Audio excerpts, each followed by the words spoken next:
नमस्कार साथियों, स्वागत है आप सभी का इतिहास एकेडमी में। और दोस्तों, आज हम यूजीसी नेट जेआरएफ के एग्जाम का मध्यकालीन भारतीय इतिहास के सिलेबस पर चर्चा करने वाले हैं। जी हाँ दोस्तों, मिडिवल इंडिया का सिलेबस हम देखने वाले हैं। एंशंट इंडिया का सिलेबस हमने देख लिया है, ठीक है, और लगभग वो कवर भी हो चुका है। मॉडर्न इंडिया का सिलेबस भी हमने देखा है, उसमें भी क्लासेस चल रही है।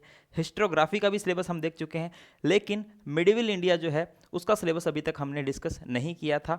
आइए, और यूट्यूब पर जो है इसका एक अलग से फोल्डर बना दिया जाएगा। मिडिवल इंडिया की कुछ क्लासेस जो है उस पर भी आपकी रहेगी। तो शुरू करते हैं आज का सिलेबस। देखिए, आपने सिलेबस में देखा होगा टोटल 10 यूनिट है, जिसमें से चौथी, पांचवी और छठी यूनिट जो है वो मध्यकालीन भारत के इतिहास की है। देखिए, पहली, दूसरी, तीसरी एंशियंट हिस्ट्री है, fourth, fifth and six medieval India, seventh, eighth, ninth modern India, और टेंथ जो है वो हिस्टोग्राफी की है। ठीक है, चलिए, तो आज हम मध्यकालीन भारतीय इतिहास के सिलेबस पर चर्चा करेंगे। हालांकि सिलेबस में पूरा ही मध्यकालीन भारतीय इतिहास है, जिसमें सल्तनत काल भी देखते हैं और जिसके अंदर हम मुगल काल भी देखते हैं। चलिए, तो देखिए, सिलेबस की जो पीडीएफ है वो भी आपको मिल जाएगी। आइए देखिए, यूनिट 4 से शुरू करेंगे, मध्यकालीन भारत का इतिहास यूनिट 4 से। तो देखिए, मध्यकालीन भारतीय इतिहास के स्रोत देखेंगे। सबसे पहले जो है वो स्रोत ही है, चाहे आप एंशियंट हिस्ट्री का उठाइए, चाहे आप मॉडर्न का उठाइए, चाहे हम मिडिवल की बात करें। सबसे पहले स्रोत हम देखते हैं, जिसके अंदर पुरातात्विक स्रोत है, पुरालेखीय और मुद्रा शास्त्रीय। ठीक है, मुद्रा शास्त्रीय सोर्स हमें दिए गए हैं, याद रखिएगा। और यहाँ पर भौतिक साक्ष्य है और स्मारक है, इतिवृत्त है, साहित्यिक स्रोत है। देखिए, सबसे महत्वपूर्ण जो है वो साहित्यिक स्रोत होते हैं। ठीक है, साहित्यिक स्रोत काफ़ी महत्वपूर्ण माने जाते हैं। इसी के साथ देखिए, फारसी है, संस्कृत है और क्षेत्रीय भाषाएं। क्षेत्रीय भाषाओं का, क्षेत्रीय राज्यों का उदय हुआ, क्षेत्रीय भाषाओं का उदय हुआ, और क्षेत्रीय भाषाओं में जो जो साहित्य लिखा गया वो हमारे एग्जाम के पॉइंट ऑफ व्यू से ज़रूरी है। ठीक है, दफ्तर खाना है, फरमान है, राजाओं द्वारा जारी किए गए फरमान, भैया, पोथियाँ, अखबारात, विदेशी यात्रियों के वृतांत, फारसी और अरबी, है ना। बहुत सारे विदेशी यात्री भी जो है वो भारत में आते हैं, उनके वृतांत भी जो है वो पूछे जाते हैं, याद रखिएगा। ठीक है, चलिए, तो ये स्रोत हैं। उसके बाद में हम देख रहे हैं राजनीतिक घटनाएं। तो राजनीतिक घटनाओं के अंदर हम मुख्य रूप से देखेंगे कि कौन कौन से आक्रमण हुए, किन किन आक्रमणकारियों ने हिंदुस्तान में आक्रमण किए, और फिर किस प्रकार से जो है यहाँ पर जो है स्थायी राज्य का निर्माण किया, गुलाम वंश का जो है नींव किस प्रकार रखी जाती है। ठीक है, तो हम देखेंगे सल्तनत कालीन और मुगल कालीन साम्राज्य राजनीतिक घटनाओं में, जिसमें सल्तनत कालीन में हम देख रहे हैं दिल्ली सल्तनत के अंदर हम गौरी, तुर्क, खिलजी, तुगलक, सैयद, लोदी और दिल्ली सल्तनत का पतन या हास हम कह सकते हैं। तो कुल मिला के पूरा दिल्ली सल्तनत है। दिल्ली सल्तनत में हम गुलाम वंश देखते हैं, खिलजी वंश देखते हैं, तुगलक वंश देखते हैं, सैयद वंश देखते हैं, लोदी वंश देखते हैं, जिसमें लोदी वंश जो है वो एक अफगान वंश होता है ना। ये सारे वंश कंप्लीट है इसमें, और इसी से संबंधित जो है हमें प्रशासन भी देखना पड़ेगा, कला साहित्य भी देखना पड़ेगा, स्थापत्य भी देखना पड़ेगा, है ना, भाषा, प्रशासन, सब कुछ देखना पड़ेगा। मुगल साम्राज्य की नींव की बात करें तो यहाँ पर आप सभी को पता है पानीपत का पहला युद्ध होता है 21 अप्रैल 1526 को, और उसी के पश्चात जो है पानीपत के पहले युद्ध में लोदी वंश का अंतिम शासक हम देख रहे हैं इब्राहिम लोदी को पराजित करके जो है बाबर मुगल वंश की नींव रखता है। इसी के साथ में हम देख रहे हैं हुमायूं, और उसके बाद में हुमायूं को कुछ समय के लिए निष्कासित करके अफगान वंश या हम कह सकते हैं सूर साम्राज्य की स्थापना होती है, जिसका संस्थापक शेर शाह सूरी को माना जाता है, जो कि 1540 से 1545 तक जो है शासन करता है, और 5 वर्ष के शासनकाल में काफ़ी महत्वपूर्ण कार्य करता है। रुपया नामक सिक्का चलाता है, जो कि ब्रिटिश मुद्रा का भी आधार बनता है ना। और सासाराम बिहार के अंदर ये जो है अपना मकबरा भी बनवाता है। तो महत्वपूर्ण है सूर साम्राज्य भी। ठीक है, फिर उसके बाद में हम आगे देखेंगे अकबर है। ठीक है, औरंगजेब, अकबर से औरंगजेब तक का पूरा काल देखेंगे। अकबर को देखेंगे, जहांगीर को देखेंगे, शाहजहां को देखेंगे, है ना, उत्तराधिकार संघर्ष देखेंगे, फिर औरंगजेब को देखेंगे, और फिर उसके बाद में उत्तर मुगल शासक भी महत्वपूर्ण है, उनका क्रम भी पूछा जाता है।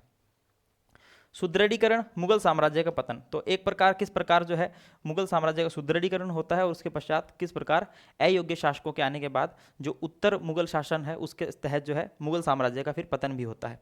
उत्तरकालीन मुगल शासक और मुगल साम्राज्य का विघटन हम देखने वाले हैं। चलिए, फिर उसके बाद में विजयनगर और बहमनी साम्राज्य। ठीक है, विजयनगर और बहमनी साम्राज्य को देखेंगे। विजयनगर साम्राज्य के अंदर भी महत्वपूर्ण वंश है, संगम वंश है, सलू वंश है, तलु वंश है, अरविंदु वंश है ना। तो उनकी हम बात करेंगे। बहमनी वंश की बात करेंगे, है ना। तो इसमें दक्षिणी सल्तनत, आप सभी को पता है कि जब मोहम्मद बिन तुगलक की स्थिति थोड़ी कमजोर होती है तो दक्षिण भारत में हिंदू राज्य की स्थापना होती है ना, विजयनगर साम्राज्य की। चलिए, लगभग 1336 ईस्वी के आसपास जो है हरिहर और बुक्का तुंगभद्रा नदी के तट पर जो है विजयनगर साम्राज्य की नींव रखते हैं। चलिए, इसी के साथ में फिर आप सभी को पता है बहमनी और विजयनगर साम्राज्यों के बीच में संघर्ष भी चलता है ना। दोआब रायचूर वाले क्षेत्र को लेकर संघर्ष चलता है। बीजापुर है, गोलकुंडा है, बीदर है, बरार है और अहमदनगर। उत्थान, प्रसार, विघटन, पूर्वी गंग और सूर्यवंशी और गजपति, है ना। तो इस प्रकार ये कुछ महत्वपूर्ण वंश है इसी में ही। फिर उसके बाद में हम देखेंगे मराठों का उत्थान और शिवाजी द्वारा स्वराज की स्थापना, पेशवाओं के अधीन उसका विस्तार, मुगल मराठों के संबंध, मराठा राज्य संघ पतन के कारण। यानी कि पूरा जो है मराठा वंश जो है वो भी हम इसमें देखने वाले हैं, मराठा साम्राज्य भी हम देखने वाले हैं। चलिए नेक्स्ट हम देख रहे हैं फिर यूनिट 5 शुरू हो जाएगी। 5वीं यूनिट में प्रशासन और अर्थव्यवस्था। अब प्रशासन में सल्तनतकालीन प्रशासन भी देखनी पड़ेगी, सल्तनतकालीन अर्थव्यवस्था भी देखनी पड़ेगी और मुगलकालीन प्रशासन और अर्थव्यवस्था भी देखनी पड़ेगी। और इसी के साथ में बीच में सूर्यवंश आता है, तो शेरशाह सूरी का प्रशासन भी हमें देखना पड़ेगा, क्योंकि आप सभी को पता है शेरशाह सूरी जो होता है उसी के प्रशासन को आगे चलकर जो है अकबर फॉलो करता है ना। तो अकबर का अग्रगामी प्रशासन के क्षेत्र में शेरशाह सूरी को माना जाता है, आप सभी को मालूम है। चलिए, तो सल्तनत के समय में प्रशासन, राज्य का स्वरूप, धर्मतंत्रीय और इंद्र और ईश केंद्रित, है ना, ईश केंद्रित, केंद्रीय, प्रांतीय और स्थानीय प्रशासन, उत्तराधिकार का नियम, ये सारी जो चीज़ें हैं ये इसमें आने वाली है प्रशासन और अर्थव्यवस्था के अंदर। यानी कि सल्तनत के समय में प्रशासन की हम बात करेंगे, राज्य का स्वरूप की बात करेंगे, धर्मतंत्रीय और ईश केंद्रित या फिर केंद्रीय, प्रांतीय और स्थानीय प्रशासन, उत्तराधिकार का नियम, उत्तराधिकार के क्या क्या नियम है इसकी भी हम बात करने वाले हैं। इसी के साथ में शेरशाह के प्रशासनिक सुधार, मुगल प्रशासन, केंद्रीय, प्रांतीय और स्थानीय, फिर मनसबधारी व्यवस्था और जागीरदारी व्यवस्था, जिसमें मनसबधारी व्यवस्था जो है वो बड़ी ही महत्वपूर्ण है, याद रखना, ठीक है ना। चलिए, मनसबदारी व्यवस्था के तहत हम अलग अलग मनसब देखेंगे, ठीक है। अकबर के दरबार में किसे जो है उच्च मनसब दिए गए थे, जैसे कि हम देखते हैं मान सिंह को और मिर्जा अजीज कोका को 7,000 का मनसब प्राप्त होता है। सारी हम इसमें बात करेंगे। आखिरकार मनसब होता क्या है, मनसब का अर्थ क्या है ना, इसमें क्या तो जात होते हैं, क्या सवार होते हैं, सारी बात करने वाले हैं। उसके पश्चात हम आगे देख रहे हैं दक्षिण में प्रशासनिक प्रणाली, यानी विजयनगर राज्य और शासन, यानी विजयनगर राज्य की जो शासन व्यवस्था है वो हम देखेंगे। साथ में हम बहमनी वंश की शासन व्यवस्था को देखने वाले हैं, ठीक है। इसी के साथ में मराठा प्रशासन, अष्टप्रधान, अष्टप्रधान हम देखते हैं मराठा के प्रशासन में महत्वपूर्ण स्थान रखते हैं। दिल्ली सल्तनत और मुगलों के शासनकाल में सरहद संबंधी नीतियाँ, ये भी हम देखने वाले हैं। सल्तनत और मुगलों के शासन के अंतर्गत संबंध, यानी कि सल्तनत काल और मुगलों के शासन में क्या क्या अंतर संबंध थे, है ना, क्या क्या हम देखते हैं, क्या क्या डिफरेंट थे इन दोनों के बीच में और क्या संबंध थे। कृषि उत्पादन और सिंचाई व्यवस्था, ग्राम अर्थव्यवस्था, किसान वर्ग, अनुदान और कृषि ऋण, शहरीकरण और जननांकीय ढांचा। चलिए, इसके बाद में फिर हम आगे देखने वाले हैं नेक्स्ट उद्योग, यानी कि सल्तनत और मुगल काल में कैसे कैसे उद्योग हुए, व्यापार क्या थे, वाणिज्य क्या थे, सूती कपड़ा, हस्तशिल्प, कृषि आधारित उद्योग, संगठन, कारखाने, प्रौद्योगिकी। टेक्नोलॉजी का जो है बहुत ज़्यादा पूछा जाता है, ठीक है। 2017 के बाद से ही जो है टेक्नोलॉजी पर बहुत ज़्यादा प्रश्न पूछे जाने लगे हैं, है ना। और इरफान हबीब की पुस्तक भी आती है ना, मध्यकालीन भारत में तकनीक करके, तो वो इंपॉर्टेंट भी है, वहाँ से क्वेश्चन आ जाते हैं डायरेक्ट।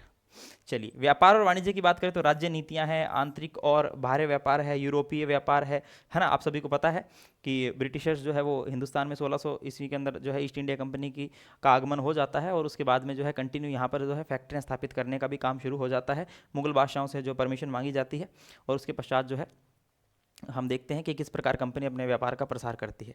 व्यापार केंद्र और पतन, परिवहन और संचार। हुंडी की बात करेंगे, हुंडी एक प्रकार का विनिमय पत्र है ना, हुंडी से अक्सर प्रश्न आते हैं। फिर बीमा है, राज्य की आय और व्यय, मुद्रा, टकसाल प्रणाली, दुर्भिक्ष और किसान, यानी अकाल के समय किसानों की स्थिति कैसी होती थी, सारी बात हम इसके अंतर्गत करने वाले हैं। नेक्स्ट हम देख रहे हैं यूनिट 7, चौथी, पांचवी और छठी। यूनिट 6 है ना, छठी यूनिट हम बात करने वाले हैं समाज और संस्कृति, सामाजिक संगठन और सामाजिक संरचना, यानी कि मध्यकालीन समाज कैसा था, यहाँ का कल्चर कैसा था। सूफी आंदोलन की बात करेंगे, इसी के साथ में भक्ति आंदोलन की बात करेंगे। सूफी संतों को देखेंगे, भक्ति संतों को देखेंगे, अलग अलग धारणाएं देखेंगे, शैववाद है, वैष्णववाद है, इसके साथ शक्तिवाद है। मध्यकालीन युग के संत की बात करेंगे, उत्तर और दक्षिण के संत की बात करेंगे, समाज, राजनीतिक, धार्मिक जीवन एवं उनका प्रभाव। मध्यकालीन भारत में स्त्री और संतों की भी हम बात करने वाले हैं, महिला संतों की भी बात करने वाले हैं, इंपॉर्टेंट है एग्जाम के पॉइंट ऑफ व्यू से। आइए नेक्स्ट देखते हैं फिर सिख आंदोलन।